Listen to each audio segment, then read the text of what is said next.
Actes des Apôtres, chapitre 6. En ces jours-là, le nombre de disciples augmentant, les hellénistes élevèrent des plaintes contre les Hébreux, parce que leurs veuves étaient négligées dans le service de chaque jour. Alors les hellénistes, ce sont des familles juives émigrées depuis un certain temps en Asie mineure, en Égypte, dans les colonies grecques de l'Orient, et leur langue principale était le grec. D'ailleurs, c'est pour cette raison que si vous vous rappelez bien, quand le Saint-Esprit est venu sur les 120 disciples, ils se sont mis à parler de différentes langues. Eh bien, ça faisait partie justement de ces langues qui venaient de l'extérieur de Jérusalem et de ses environs. Je poursuis au verset 2. Mais les 12, ayant convoqué l'assemblée des disciples, dirent : Il ne convient pas que nous délaissions la parole de Dieu pour servir aux tables. Alors, servir aux tables, c'est s'occuper des soins matériels, de la nourriture, de donner aux pauvres, aux veuves, etc. Je poursuis verset 3. Cherchez donc parmi vous, frères, 7 hommes de bon renom, remplis d'esprit et de sagesse, que nous établirons dans cet office.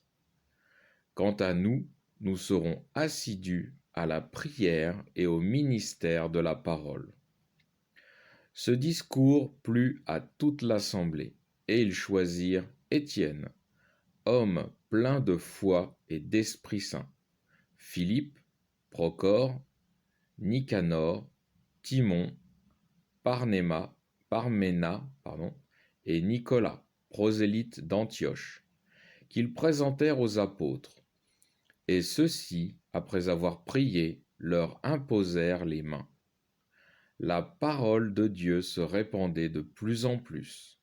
Le nombre des disciples s'augmentait considérablement à Jérusalem, et une multitude de prêtres obéissait à la foi.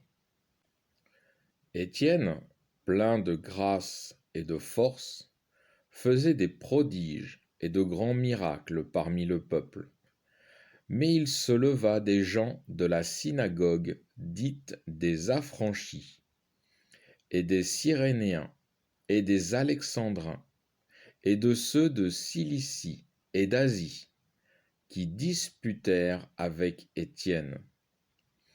Et ils ne pouvaient résister à sa sagesse, ni à l'esprit par lequel il parlait.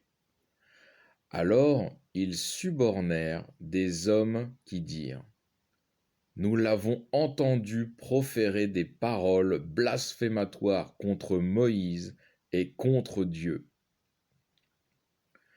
Ils excitèrent le peuple, les anciens et les scribes, et, étant survenus, ils l'enlevèrent et le menèrent au Sanhédrin.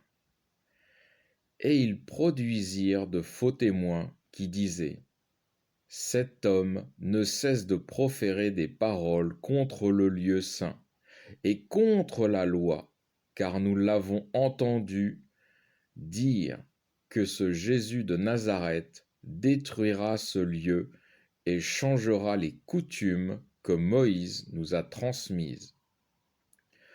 Tous ceux qui siégeaient dans le Sanhédrin fixèrent les yeux sur lui et virent son visage pareil au visage d'un ange.